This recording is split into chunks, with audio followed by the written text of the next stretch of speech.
Well, we're back. It's Friday. It's December 2nd, and we're marching on our way into December, marching toward Christmas in this marvelous season called Advent. A really wonderful time. I hope we will pause long enough in the midst of the parties and the gifts and the celebration to really ponder what this means. And I can't help but pause and say, I hope also that as pastors that we give thanks to our music folks, because they do so much extra work during this time of year. Extra rehearsals, extra performances, extra worship services. Just a lot goes in to what they do. And so from us to back to the folks who do so much in music at both Denver and Huntersville, just thank you, because there's a lot going on for them. Yeah, it almost feels like we should just give the entire month to the music program, because really music just seems synonymous with Christmas. Well, and part of the reason is that it's an artistic expression that seeks to capture that which can't be captured. And so when you're trying to preach that which can't be articulated, it's really hard. And I think music probably comes closer because it moves and acts as an art form that goes beyond just the merely spoken word. In other words, you don't need us. Well, but you've known that already, but you keep watching and feeding our egos, and we appreciate that. Well, today we want to make the turn. Back yesterday, we were talking about this promise that God made to Abram, that through him, the families of the earth will be blessed. And of course, we believe that is the ultimate fulfillment of that promise is Jesus, because Jesus is the way that God is going to bless the world. We've connected that Jesus is in the ancestry of Abram. Both Matthew and Luke trace that back, kind of the Ancestry.com thing. But it's also important for us to recognize that Jesus didn't just parachute into Bethlehem that day without context. And all the stories around Christmas, including the story that we typically talk about 2 Sundays after Christmas, in which Jesus and the Holy Family flee from Bethlehem to Egypt, mirrors that which God had already done, both in Abram and Moses and many others. So just to recap, in Luke's Gospel, you get this great warmth of the angels and the shepherds and Mary pondering all things in her heart. In Matthew's Gospel, you get disruption. You get the Magi from the east showing up to pay homage, and you get Herod getting worried, and then you get Herod reacting to the news of a new king in a violent way. And it's not a pretty sight. It's not, we put the wise men in the manger, but the wise men bring about this, they are the catalyst for this crisis, this act of aggression, again, violence, the grasping of power of Herod, such that Mary and Joseph and Jesus have to get out of town. And so Matthew records this in the 2nd chapter, beginning at verse 13, where Matthew writes, "Now after they had left, an angel of the Lord appeared to Joseph in a dream and said, 'Get up, take the child and his mother, and flee to Egypt, and remain there until I tell you, for Herod is about to search for the child to destroy him.'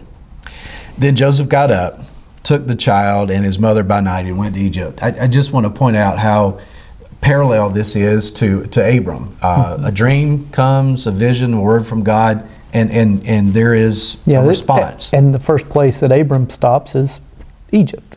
This was to fulfill what had been spoken by the Lord through the prophet, "Out of Egypt I have called my son." Now, the first fulfillment of that prophecy is Moses. Moses was called out of Egypt by God to lead the people out of Egypt to this promised land. So many parallels between the life of Jesus and people like Moses and Abram. And the entire people of Israel, because we can't forget that the people of Israel collectively spent over 400 years in Egypt.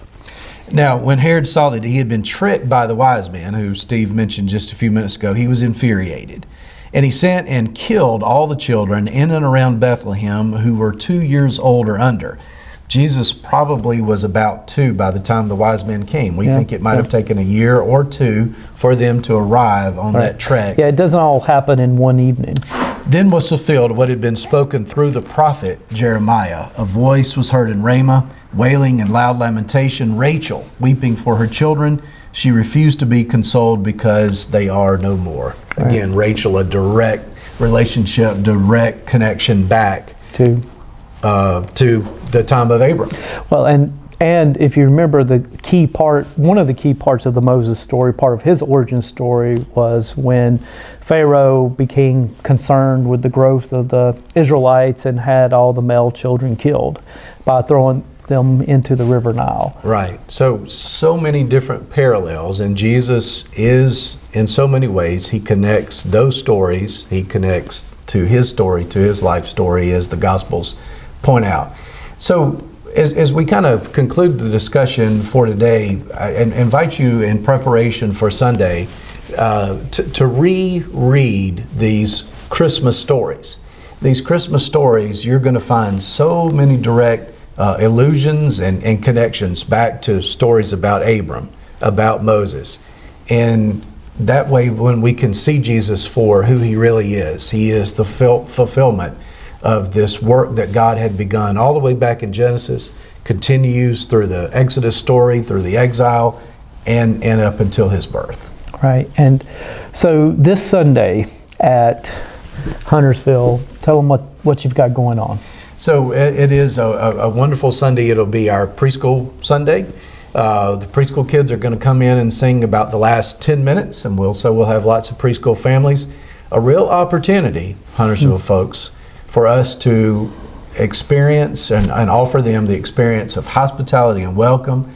Those prayer buddies that you've had, you could actually look up and see the name of that child that you've been praying for on stage. So looking forward to that. That's at the 10:30 service, and you'll be hearing about this at 8:30. And at Denver, it's back to my earlier comments about how hard our musicians are working. We will have our 8:15 service. It'll be just like normal. I'll be preaching there. But then at 9 o'clock and 11 o'clock, our praise team will be doing their special Christmas music. And we call it Praise-intation. I know, isn't that great? Oh, you guys are just killing me. I know, I think I accidentally came up with that name, and Erin kind of just she's like, okay, we'll go with that. But it is, they're offering the Christmas story, the coming of Jesus into the world through song. And we'll be doing that in the Family Life Center at 9 and 11. So 8:15, look like a regular 8:15. If you want to hear a message and hear the word proclaimed verbally, then you'll have to deal with me at 8:15. But if you wish to come and experience that musically, then that will be at 9 and 11 in the Family Life Center. As always, we're grateful for the time that you give us, and trust that throughout this season of preparation, that it is going to make that experience of receiving Christ again even more real, even a more special time. Yeah, well, thank you, and look forward to seeing you this weekend. Thank you.